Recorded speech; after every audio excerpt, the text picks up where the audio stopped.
أعوذ بالله من الشيطان الرجيم. ألم يأن للذين آمنوا أن تخشع قلوبهم الحمد لله والصلاة والسلام على رسول الله وعلى آله وصحبه ومن والاه. Alhamdulillah, kita bersyukur kepada Allah Subhanahu wa Ta'ala. Kita masih diberikan keistiqomahan untuk mengisi Ahad malam dengan sejenak mempelajari ilmu agamanya Allah Subhanahu wa Ta'ala.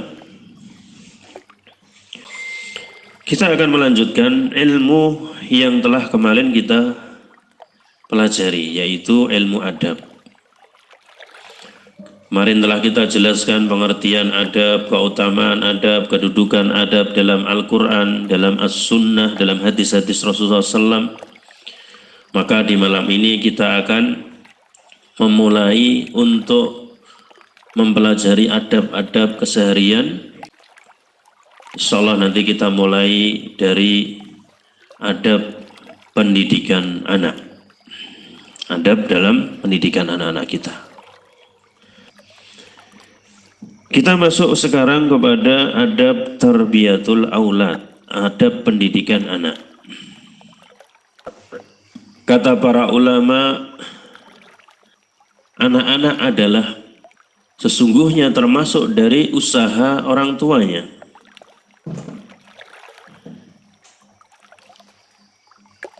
Sehingga amal apapun dari anak-anaknya, pahalanya akan mengalir kepada orang tuanya.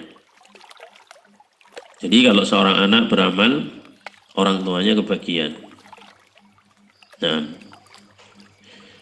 ini amal kebaikan. Ya, adapun amal-amal kejelekan, maka ketika orang tua sudah mengingatkan, sudah mengajari, tahu-tahu besar tumbuh, dia beramal dengan amal kejelekan. Jadi anak nakal gitu ya. Maka orang tuanya tidak mendapatkan kejelekannya. Enak apa enggak nih? Kalau anaknya berbuat baik, kamu ajari kebaikan, kamu ajari adab, kamu ajari ya akhlak, ilmu, agama, kemudian dia apa?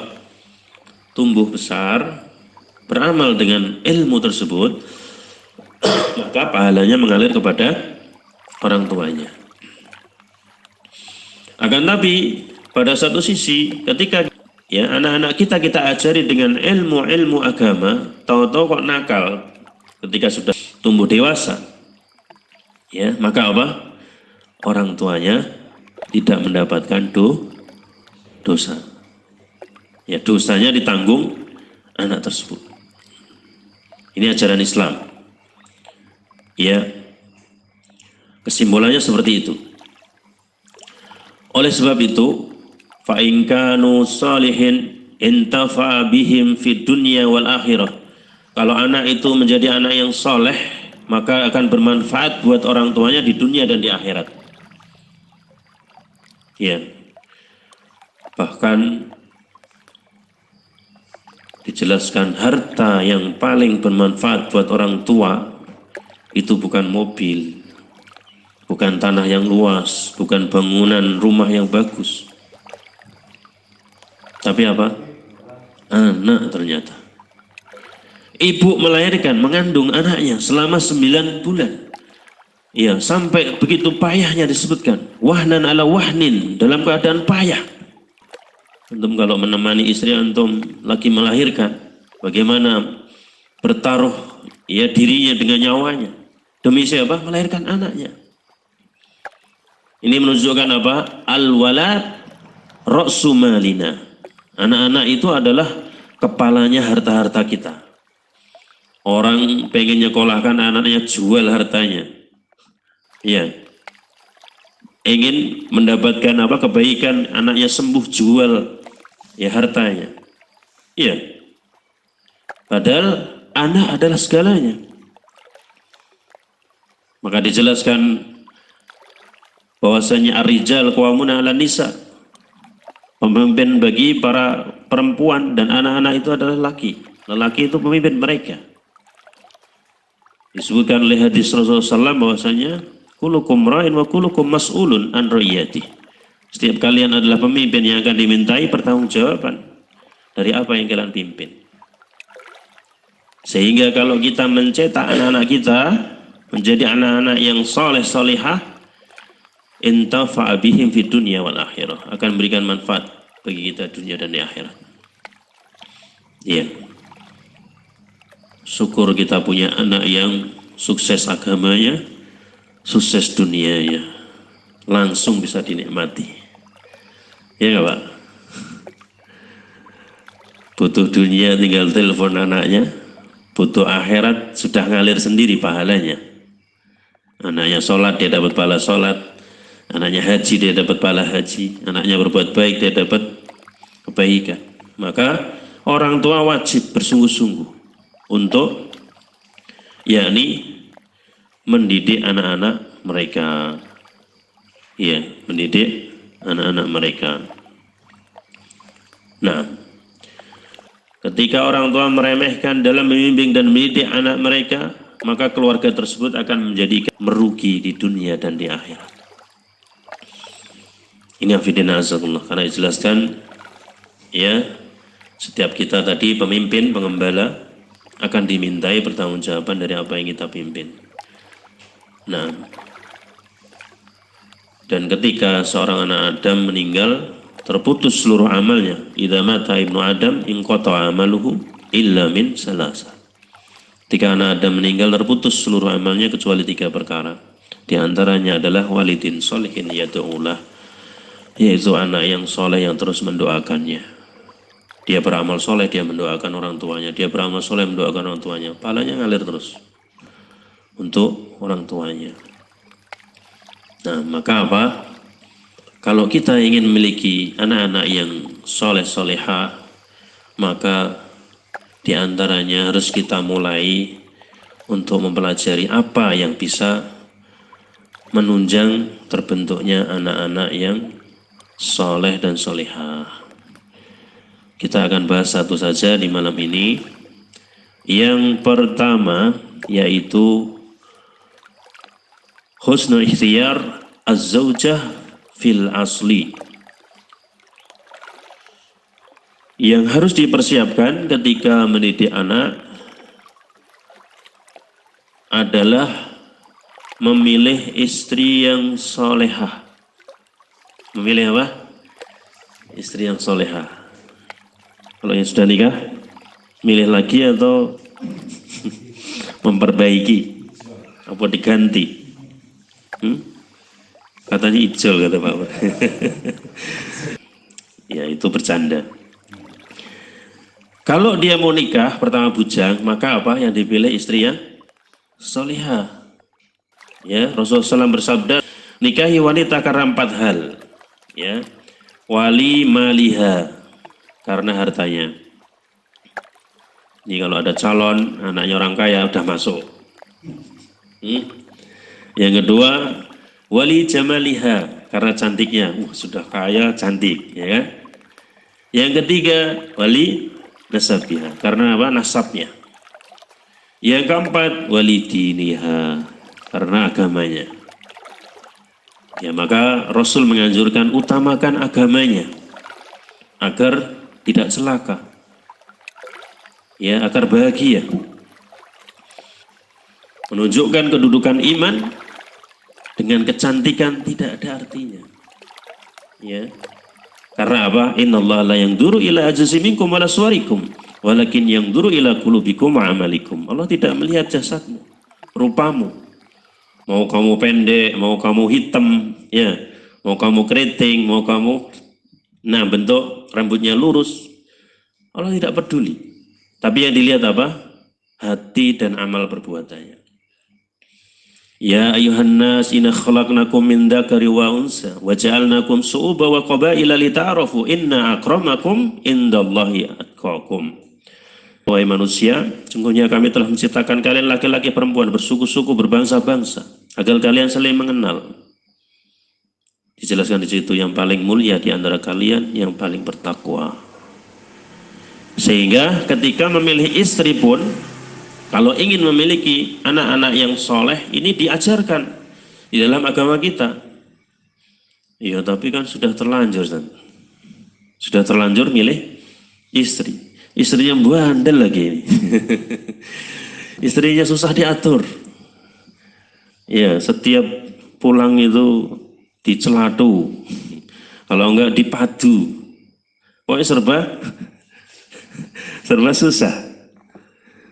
Apalagi kalau enggak punya penghasilan, Ustaz. Karena apa? Tidak memilih tadi agamanya yang baik. Kalau sudah terjadi maka apa?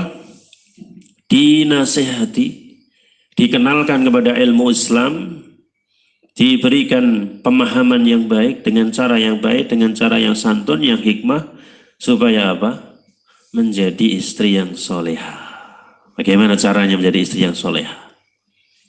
Ya, khairun nisa itu dijelaskan dalam hadis. Istri yang solehah itu dijelaskan dalam hadis, yaitu tuti'u idza amar. Kalau dia diperintah taat, itu cirinya. Yang pertama, ya.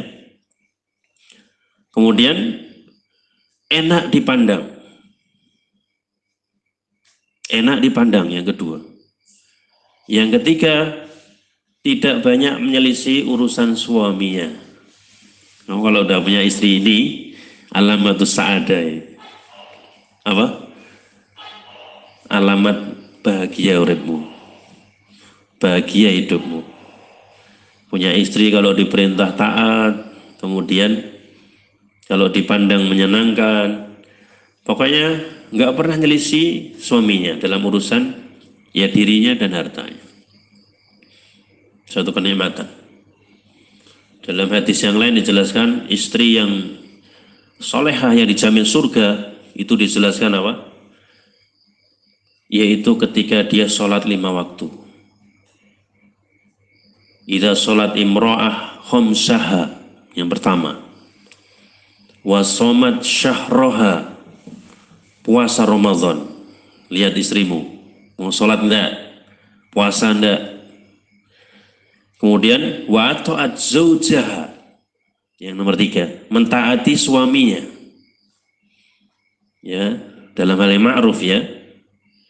Kemudian yang keempat, wa hafidhat farjaha, yang menjaga kehormatannya, menutup hijab, ya tidak keluar tanpa izin, kemudian tidak menerima tamu tanpa izin dari kalangan bukan perempuan, ya.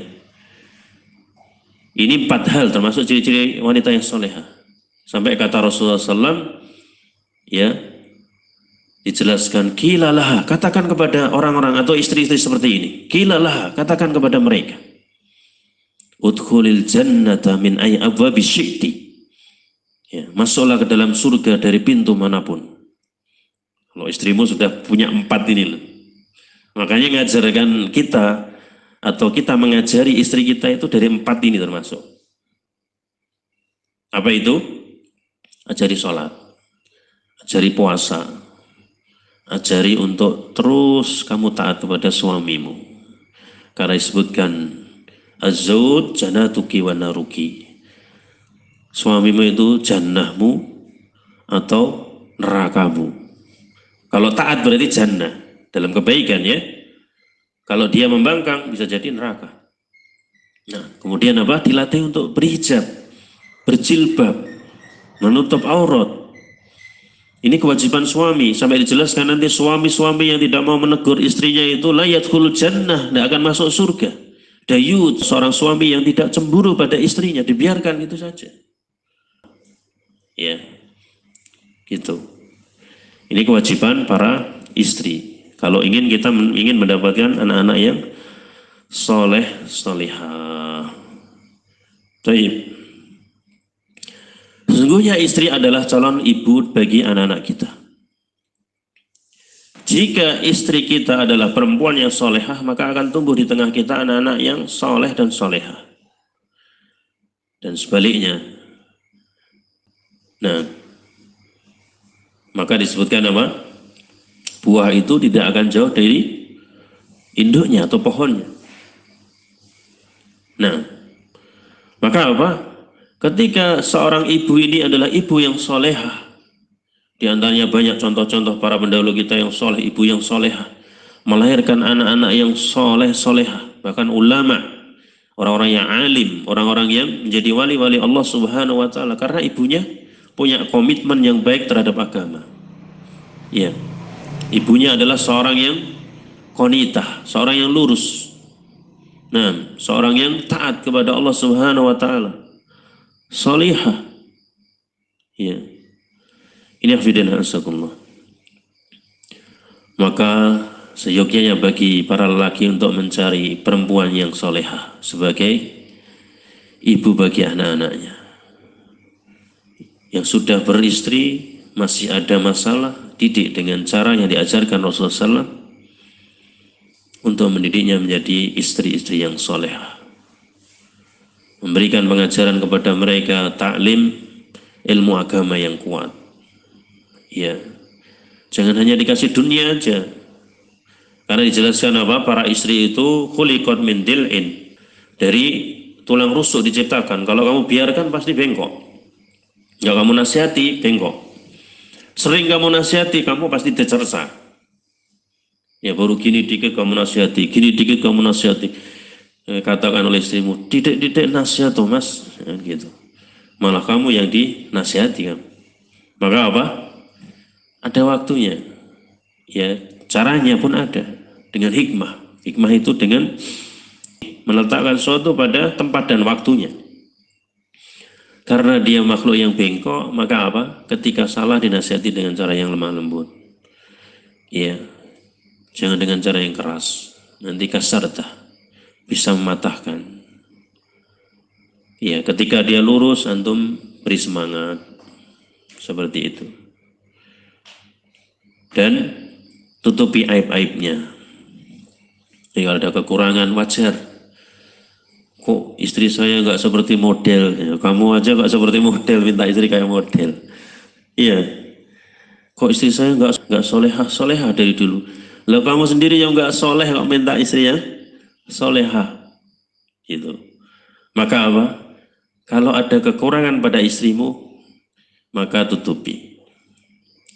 Iya. Kemudian ditempel kekurangannya. Nah, ini jelaskan dalam hadis Rasulullah SAW. Tidak boleh seorang suami membenci istrinya. Kalau kamu benci terhadap sesuatu yang ada pada istrimu, ketahuilah kebaikannya banyak. Kalau kamu benci pada cerewetnya, ya, ketahuilah mungkin ada penyayangnya. Iya nggak Pak Goni? Cerewet nggak Pak Goni? Kalau kamu benci kepada mungkin rambutnya, ketahuilah mungkin hidungnya mancung. Ya enggak? Jadi kalau mengumpulkan satu sempurna disebutkan kaibil mi'ah, kata Rasulullah SAW. Seperti onta yang 100. Kamu nyari onta yang 100 itu yang bagus, nyari satu susah. Agamanya bagus, cantik, kemudian muam soleha, dan susah. Tapi apa? Pasti ada kekurangan seperti itu. Ya. Kalau mungkin agak pendek tapi putih, gitu. Agak tinggi tapi hitam, ya, gitu. Jadi serba apa? Kompromi, kelebihan dan kekurangannya. Maka kalau ada kekurangan dalam masalah akhlak maupun fisik, tidak boleh kita mencela. Karena kamu sendiri ya kurang kan gitu. Kecuali kamu kayak Nabi Yusuf ya, mesti istrimu cantik lah, kan gitu. Insya Allah salehah. Kalau kamu soleh. Ini afidina azakullah. Jadi kita pun harus ngajar sebagai para suami. Jangan hanya merintah sana, merintah sini, negur sana, negur sini. Kita sendiri tidak tahu apa-apa. Kita sendiri tidak punya apa-apa. Faqidu syai' la yu'ti. Orang yang tidak punya tidak bisa memberi. Ya, kamu ngarahkan akhlak yang baik. Kamu sendiri akhlaknya jelek. Kamu ngarahkan misalnya, kamu harus pintar baca Al-Quran. Kamu sendiri nggak pernah baca Al-Quran misalnya.